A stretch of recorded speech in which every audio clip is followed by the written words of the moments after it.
Hello, people of God. Welcome to the Let's Keep Our Education Catholic podcast. I'm Sister Augustine Ambata. Today, we are delving into the intersection of Catholic schools and the challenges of the 21st century. Specifically, I want to shine a light on what I call the tyranny of secularism and its impact on Catholic schools, particularly on managers of Catholic schools.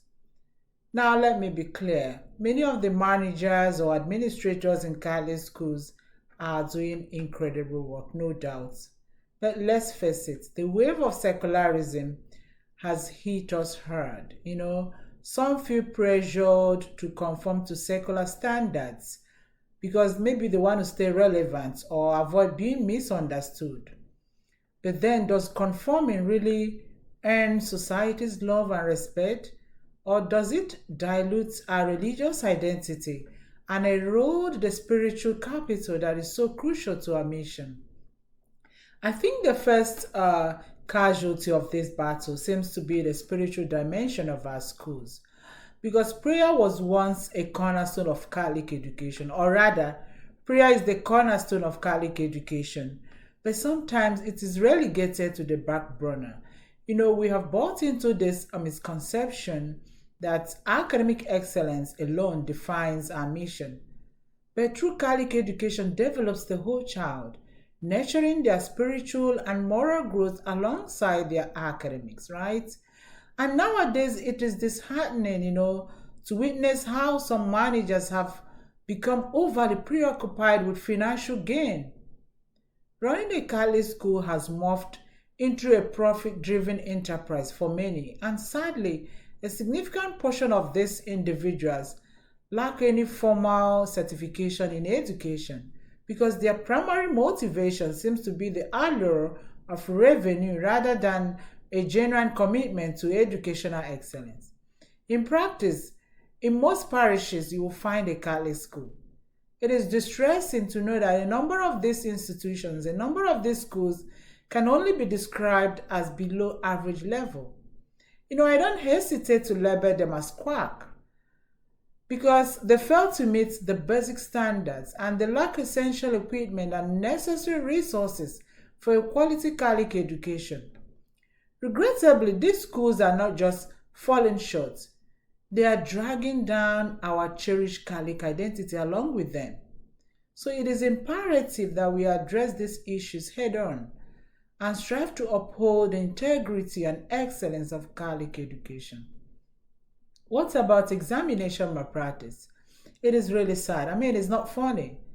It is sad reality that in some Catholic schools, managers and administrators have turned a blind eye to cheating in pursuit of academic success. But as we know, academic success means nothing if it is achieved through dishonesty. In the Nigerian system, for instance, we've seen cases where the West African Examination Council, WAEC, has penalized several Catholic schools for malpractice. Why there may be political undertones involved, but the implications are significant. Consider this as a Catholic school principal or manager. If your school is implicated in malpractice, would you be able to challenge it? Unfortunately, the answer is no. We cannot do that anymore because as an administrator, you have found yourself in a position where you cannot vouch for the integrity of your own school. That is how bad it has become. Just to offer a piece of advice, if school administration isn't your forte, why not inform the appropriate authority? It is a valid question to consider. If you find yourself struggling with the responsibilities of school administration, it is essential to recognize when it is time to seek help from the appropriate channels.